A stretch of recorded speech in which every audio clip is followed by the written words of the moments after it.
بسم اللہ الرحمن الرحیم نحمده ونصلی ونسلم علی رسولہ الکریم اما بعد۔ معزز سامعین، السلام علیکم ورحمۃ اللہ وبرکاتہ۔ گزشتہ درس میں ہم نے صفات لازمہ متضادہ کے دوسرے جوڑے کی 3 صفات شدت، توسط اور رخوت کے بارے میں پڑھا تھا۔ آج کے درس میں انشاءاللہ ہم صفات لازمہ متضادہ کے تیسرے جوڑے کی 2 صفات استعلاء اور استفعال کے بارے میں پڑھیں گے۔ سامعین کرام، تیسرے جوڑے کی پہلی صفت استعلاء ہے، اور جن حروف میں یہ صفت پائی جائے ان کو مستعلیہ کہتے ہیں۔ استعلاء کا لغوی معنی ہے بلند ہونا یا بلندی چاہنا، اور اصطلاحی معنی یہ ہے کہ ان حروف کے ادا کرتے وقت ہمیشہ زبان کی جڑ کا اکثر حصہ آواز سمیت اوپر تالو کی طرف اٹھتا ہے، جس کی وجہ سے آواز میں بلندی پیدا ہو کر یہ حروف وزنی اور پر ادا ہوتے ہیں۔ مثلا اخ، اص۔ حروف مستعلیہ 7 ہیں اور ان کا مجموعہ ہے خص، ضغط، قض۔ یہ 7 حروف ہیں، ان کی ادائیگی میں زبان کی جڑ کا اکثر حصہ مع آواز کے اوپر تالو کی طرف اٹھتا ہے۔ اس کی وجہ سے یہ تمام کے تمام حروف جو کہ 7 ہیں یہ پر ادا ہوتے ہیں۔ ان کی مثالیں پڑھ لیتے ہیں۔ اخ، اص، اغ، اق، اغ، اغ، اق۔ ان 7 حروف کی تفخیم یعنی ان 7 حروف کا پر ہونا یہ مستقل ہے، یعنی ہمیشہ یہ پر پڑے جاتے ہیں، عارضی طور پہ پر پڑے نہیں جاتے۔ اسی طرح ان کا پر ہونا ذاتی ہے، لازمی ہے، ممیز و دائمی ہے۔ یہ 7 حروف، ان کی تفخیم مستقل، ذاتی، لازمی، ممیز و دائمی ہے، یعنی یہ حروف ہر حال اور ہر موقع پر پڑھے جائیں گے۔ یعنی ایسا نہیں ہے کہ کسی موقع پر ان کو پر پڑھا جائے گا اور کسی خاص موقع پر ان کو باریک پڑھا جائے گا، ایسا نہیں ہے، بلکہ ہر حال میں، ہر صورت میں اور ہر وقت ان حروف کو پر پڑھا جائے گا۔ وجہ اس کی یہ ہے کہ ان حروف کی ادائیگی کے وقت ہمیشہ زبان کی جڑ کا اکثر حصہ آواز سمیت جب اوپر کے تالو کی طرف اٹھتا ہے تو اس کے نتیجے میں آواز میں بلندی پیدا ہو کر یہ حروف وزنی اور پر ادا ہوتے ہیں۔ تو اس لیے ممکن نہیں ہے کہ ان حروف کو جو ہے باریک پڑھا جائے۔ اگر باریک پڑھا گیا تو یہ غلطی کہلائے گی۔ مذکورہ 7 حروف کے علاوہ 3 حروف ایسے بھی ہیں کہ جن کی تفخیم مستقل و دائمی نہیں، یعنی یہ 3 حروف ہر حال میں پر نہیں پڑے جائیں گے، ان کی تفخیم عارضی ہے۔ یہ 7 حروف تو ایسے تھے کہ ان کی تفخیم مستقل، ذاتی، لازمی، ممیز و دائمی ہے، یعنی ہر حال میں ان کو پر پڑھا جائے گا۔ لیکن ان کے علاوہ 3 حروف ایسے بھی ہیں کہ جن کی تفخیم مستقل و دائمی نہیں، یعنی ان کی تفخیم عارضی ہے، ہر حال میں ان کو پر نہیں پڑھا جاتا۔ وہ 3 حروف الف، لام اور را ہیں۔ الف کے بارے میں تو تفصیل یہ ہے کہ الف اپنے ماقبل حرف کا تابع ہوتا ہے، یعنی اگر اس کا ماقبل پر حرف ہے تو الف کو بھی پر پڑھا جائے گا، جیسے قولہ۔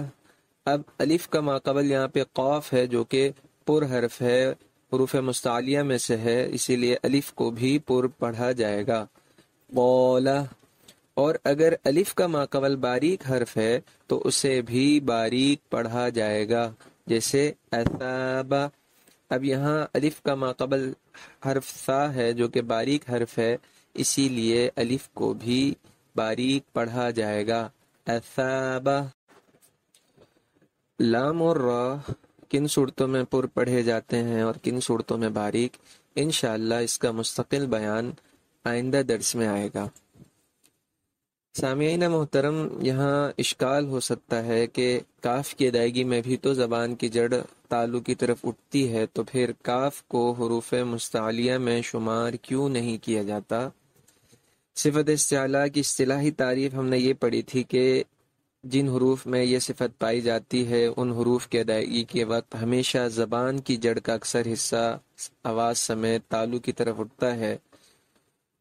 اور کاف کی ادائیگی کے وقت بھی تو زبان کی جڑ تالو کی طرف اٹھتی ہے، تو پھر حروف مستعلیہ میں سے کاف کو شمار کیوں نہیں کیا گیا؟ دیکھیں حروف مستعلیہ کی تعداد 7 ہے جن میں کاف نہیں ہے، حالانکہ کاف کی ادائیگی میں بھی تو زبان کی جڑ اوپر تالو کی طرف اٹھتی ہے، تو پھر کاف کو بھی حروف مستعلیہ میں سے شمار کرنا چاہیے تھا، اور آپ نے کاف کو حروف مستعلیہ میں سے شمار کیوں نہیں کیا؟ اس اشکال کا جواب یہ ہے، کاف کی ادائیگی میں جو زبان کی جڑ تالو کی طرف اٹھتی ہے وہ اس کے مخرج کی وجہ سے اٹھتی ہے، نہ کہ صفت کی وجہ سے، اور یہ بات تو خوب واضح ہے کہ استعلاء کا تعلق صفات سے ہے نہ کہ مخارج سے۔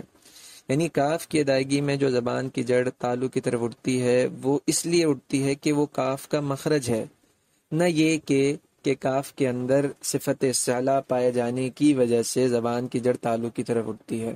یہ بات خوب سمجھ لیں، حروف مستعلیہ میں جو زبان کی جڑ تالو کی طرف اٹھتی ہے وہ اس وجہ سے اٹھتی ہے کہ ان کے اندر صفت استعلاء ہے، یعنی خواہ کا مخرج یہ نہیں ہے کہ اس کی ادائیگی میں زبان کی جڑ اوپر تالو کی طرف اٹھتی ہے، البتہ خواہ کی ادائیگی میں جو زبان کی جڑ تالو کی طرف اٹھے گی وہ اس وجہ سے اٹھے گی کہ اس کے اندر صفت استعلاء ہے۔ اسی طرح باقی حروف میں بھی صفت استعلاء پائے جانے کی وجہ سے زبان کی جڑ تالو کی طرف اٹھے گی، نہ یہ کہ ان کا مخرج یہ ہے کہ ان 7 حروف کی ادائیگی میں زبان کی جڑ تالو کی طرف اٹھے گی۔ اسی لیے ہم اشکال نہیں کر سکتے مخارج کے ذریعے صفات پر۔ نیز اس اشکال کا ایک جواب یہ بھی دیا جا سکتا ہے کہ کاف کی ادائیگی میں زبان کی پوری جڑ کا اکثر حصہ تالو کی طرف بلند نہیں ہوتا، بلکہ وہ حصہ بلند ہوتا ہے جو زبان کی جڑ اور اس کے درمیانی حصے کے مابین ہو۔ دیکھیں کاف کی ادائیگی میں زبان کی جڑ کا اکثر حصہ تالو کی طرف نہیں بلند ہو رہا، بلکہ کاف کی ادائیگی میں زبان کی جڑ اور زبان کے درمیانی حصے کے مابین جو حصہ ہے وہ تالو کی طرف اٹھ رہا ہے، جبکہ قاف جو کہ حروف مستعلیہ میں سے ہے اس کی ادائیگی میں زبان کی جڑ کا اکثر حصہ تالو کی طرف بلند ہو رہا ہے، اسی لیے کاف پر حروف مستعلیہ کی تعریف صادق نہیں آئے گی۔ نیز اس کا ایک جواب ہم یہ بھی دے سکتے ہیں کہ حروف مستعلیہ کی تعریف میں ہم نے پڑھا تھا کہ زبان کی جڑ کا اکثر حصہ آواز سمیت اوپر تالو کی طرف اٹھتا ہے، جبکہ کاف کی ادائیگی میں زبان کی جڑ جو تالو کی طرف اٹھتی ہے وہ آواز سمیت نہیں اٹھتی، یعنی آواز کاف کی ادائیگی میں وہ نیچے ہی رہے گی اگرچہ زبان کی جڑ وہ تالو کی طرف اٹھے۔ تو کل یہ 3 جواب ہوئے اس اشکال کے۔ پہلا جواب یہ ہے کہ کاف کی ادائیگی میں جو زبان کی جڑ تالو کی طرف اٹھتی ہے وہ اس کے مخرج کی وجہ سے اٹھتی ہے، اور ہم مخرج کے ذریعے اس صفت پر اشکال نہیں کر سکتے۔ دوسرا جواب یہ ہے کہ کاف کی ادائیگی میں زبان کی پوری جڑ کا اکثر حصہ تالو کی طرف بلند نہیں ہوتا، بلکہ وہ حصہ بلند ہوتا ہے جو زبان کی جڑ اور اس کے درمیانی حصے کے مابین ہو۔ اور تیسرا جواب یہ دیا کہ حروف مستعلیہ کی ادائیگی میں زبان کی جڑ کا اکثر حصہ آواز سمیت تالو کی طرف اٹھتا ہے، جبکہ کاف کی ادائیگی میں زبان کی جڑ جو تالو کی طرف اٹھتی ہے وہ آواز سمیت تالو کی طرف نہیں اٹھتی، بلکہ آواز اس کی ادائیگی میں وہ نیچے ہی رہتی ہے، اسی لیے کاف کو حروف مستعلیہ میں شمار نہیں کیا جاتا۔ سامعین کرام، تیسرے جوڑے کی دوسری صفت استفعال ہے، اور جن حروف میں یہ صفت پائی جائے ان حروف کو مستفعلہ کہتے ہیں۔ استفعال کا لغوی معنی ہے نیچے رہنا، اور اصطلاحی معنی یہ ہے کہ ان حروف کی ادائیگی کے وقت زبان کی جڑ کا اکثر حصہ آواز سمیت تالو کی طرف نہیں اٹھتا، جس کی وجہ سے آواز میں ہلکا پن پیدا ہو کر یہ حروف باریک و کمزور ادا ہوتے ہیں، مثلا دو، دئی۔ استفعال چونکہ استعلاء کی ضد ہے، اور استعلاء کی تعریف میں ہم نے پڑھا تھا کہ جن حروف میں صفت استعلاء پائی جائے ان کی ادائیگی کے وقت زبان کی جڑ کا اکثر حصہ آواز سمیت تالو کی طرف اٹھ جاتا ہے، جس کے نتیجے میں آواز میں بھاری پن پیدا ہو کر وہ حروف پر ادا ہوتے ہیں، منہ بھر کر ادا ہوتے ہیں۔ جبکہ استفعال کی تعریف ہم یہ پڑھ رہے ہیں کہ جن حروف کے اندر صفت استفعال پائی جائے ان کی ادائیگی کے وقت زبان کی جڑ کا اکثر حصہ آواز سمیت تالو کی طرف نہیں اٹھتا، جس کے نتیجے میں آواز میں ہلکا پن پیدا ہو جاتا ہے اور وہ حروف خوب باریک اور کمزور ادا ہوتے ہیں، مثلا دو، دئی۔ یہ واو اور یا حروف مستفلہ میں سے ہے، ان کی ادائیگی کے وقت زبان کی جڑ تالو کی طرف نہیں اٹھ رہی ہے، جس کی وجہ سے ان کی ادائیگی اس حال میں ہو رہی ہے کہ یہ خوب باریک اور کمزور پڑھے جا رہے ہیں۔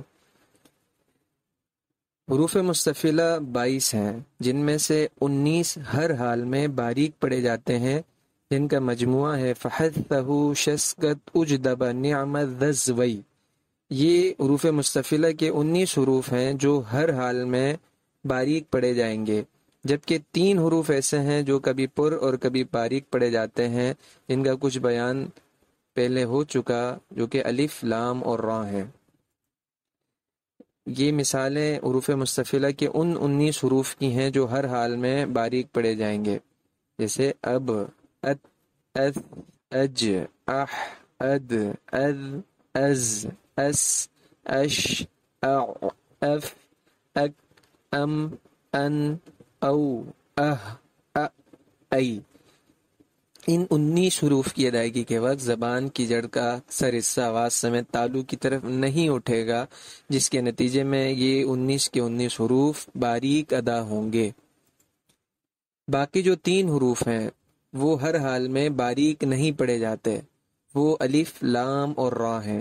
الف کا بیان تو ماقبل میں گزر چکا کہ الف اپنی ذات کے اعتبار سے نہ تو باریک پڑھا جاتا ہے اور نہ ہی پر، بلکہ الف اپنے سے پہلے والے حرف کا تابع ہوتا ہے، یعنی اس کا ماقبل حرف اگر پر ہے تو اس الف کو بھی پر پڑھا جائے گا، اور اگر اس کا ماقبل حرف باریک ہے تو الف کو بھی باریک پڑھا جائے گا۔ البتہ الف کو حروف مستفلہ میں سے شمار کرنا اکثر حالات کی بنا پر ہے، یہی مذہب تحقیقی و مختار ہے۔